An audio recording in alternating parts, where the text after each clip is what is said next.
Hey YouTube, sorry it's taken me so long to upload this next video. I've been really busy.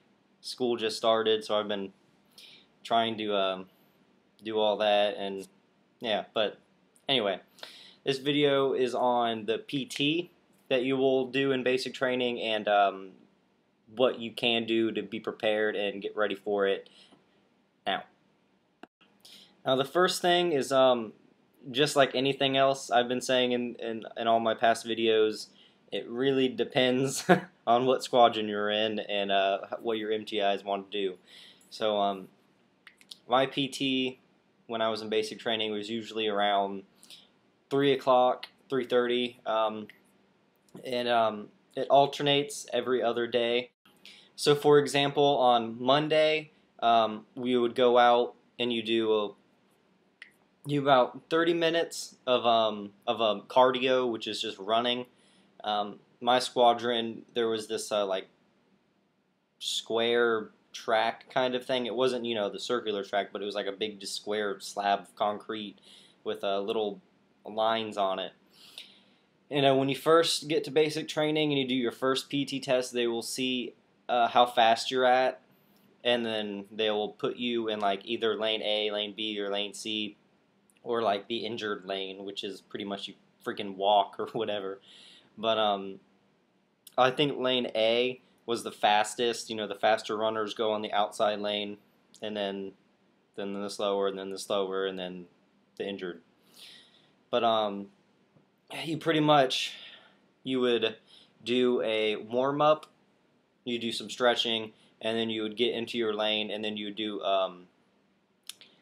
it's kind of like a warm-up run. You would run at an MTI's pace for 15 minutes, which I think it was about like 8-minute pace, a little bit over 8 minutes, maybe like 8-minute 10, 8:15 or something.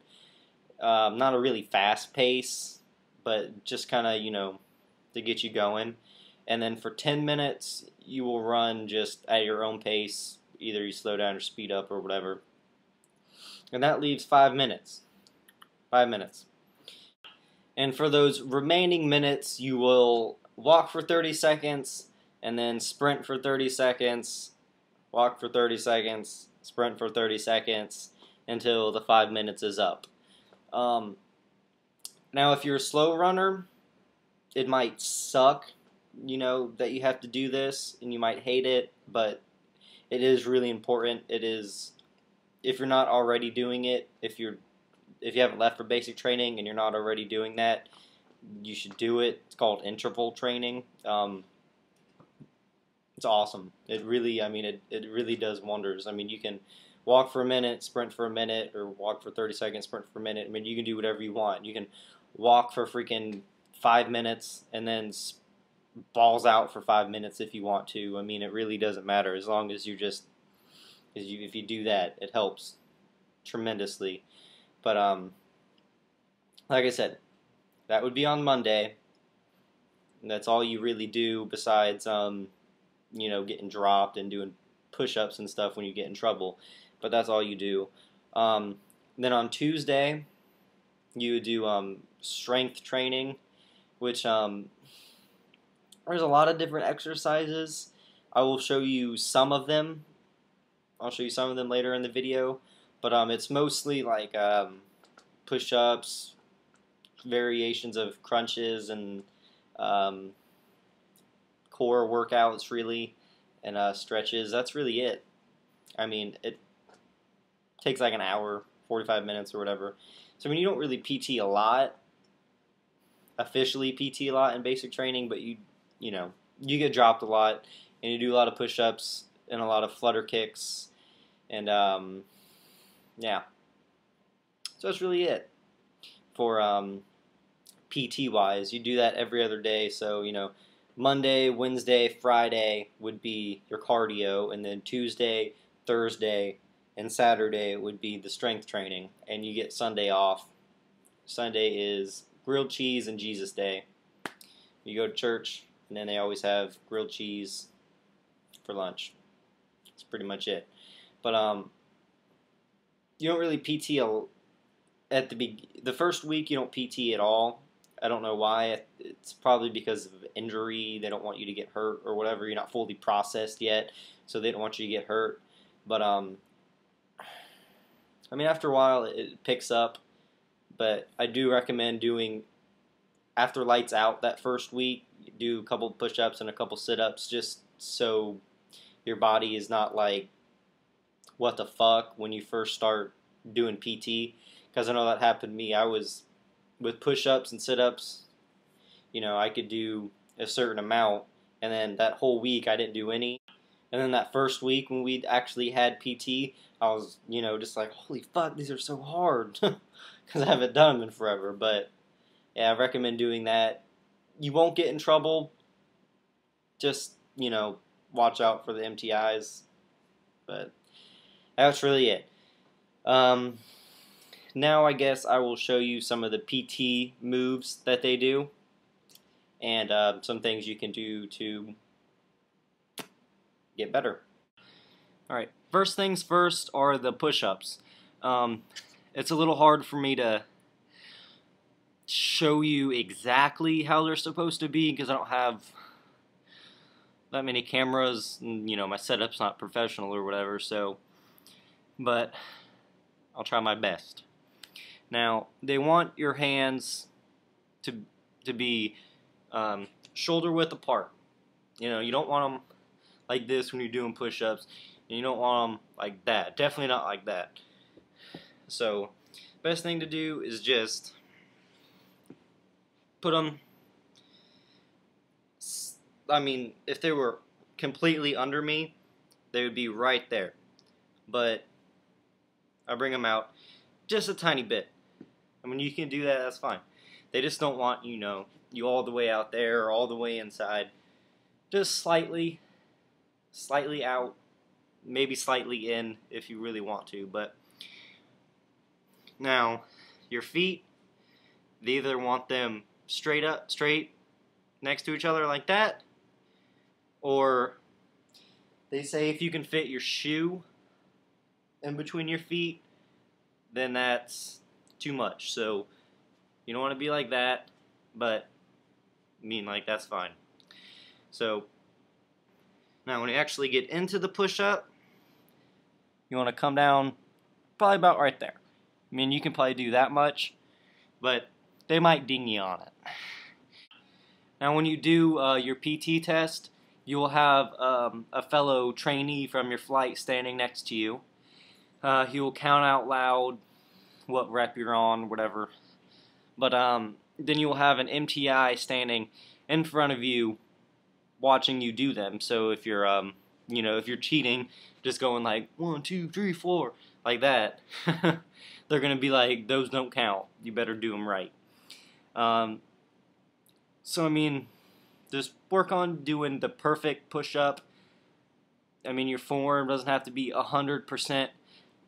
I know my form wasn't 100% when I went into basic training, and they only maybe yelled at me once about it. Like, that didn't count. Now, if you're not good at push-ups, there's something called pyramid push-ups that you can do. You do it in basic training, and it helps out a lot. It's pretty much, I'll explain it first. You do one push-up, and then you do these little shoulder lift thing, and then you do 2 push-ups, and then you do 2 shoulder lifts, 3 push-ups, 3 shoulder lifts, and you go all the way up to 8. And then once you do 8 push-ups, 8 shoulder lifts, then you go back down, and you go 7, and then 7, and then 6, and 6, and 5, and 5, all the way down to 0 again. Now, doing all the way up to 8 is a lot of push-ups, and if you can't do it, then you can go up to 5 and then back down, or up to 6 or up to 7 or whatever. I mean, even if you can do 8, no problem. You could do up to 10 if you really wanted to. But I will show you an example. All right, so you're gonna do 1 push-up right there, and then you're gonna roll around this way, and then you're just gonna go 1. That's it. I mean, you'll be doing it a lot faster in basic training or when you do it on your own, but that's pretty much how it goes. And then after you do the 1, you're going to do 2. 1, 2. And then you're going to roll over. And then you go 1, 2. It might seem pretty simple, but I'd give it a shot. It really does help do a lot more push-ups. Another thing you can do if you're not good at doing push-ups, if your max is like 30 push-ups, you can do 20 push-ups, rest for a minute, 25 push-ups, rest for a minute, 20 push-ups, rest for a minute, and then end it with 20 more push-ups. That way your body will get used to doing multiple repetitions, but your muscles won't get fatigued as fast. You can do that maybe twice a day and add in once a day where you go as much as you can. As far as the sit-ups go, you're going to have someone holding your feet, and it's just going to be like the push-ups. It's going to be timed. You're going to have your fellow trainee standing there counting them, and you're going to have the MTI in front of you being an asshole. Now, when you do it, they want your hands holding your shoulders, and this is the starting position right here. So they'll go. You go 1, like that. Your elbows can touch anywhere in this area, just not like down here. So you can't go, you can't cheat like that. I mean, that's really it. They want your shoulder blades to touch. They want you to hold on to your shoulders while you do them. That's really it. As far as getting better at sit-ups, that is still, I haven't really found a good method for getting better at sit-ups. Just, I mean, a lot of core workouts, there's different ones you can do. Go to the gym, and, the little sit-up machine that's flat, you can adjust it to make it down like that. You can do some of those. Add weights when you're doing sit-ups. Just hold it like that and do the sit-ups. I mean, that's really it. You can do the high repetitions, like if you can only do 30 sit-ups, do 20 and then 25 and then 20 and then 20. Just stuff like that to really just work them and get them used to doing repetitions. And that's really it. And that's really it for the PT and basic training. It's not too hard. There's not much to it, but yeah. If you have any other questions, just feel free to message me or leave a comment. Also, my Twitter is down below. My next video will be about how much fun it is to go through the gas chamber and do the obstacle course. The gas chamber, it's not as bad as you think. The obstacle course is pretty fun, but that's really it. Like I said, if you have any questions, just let me know, and I'll be back for the next video.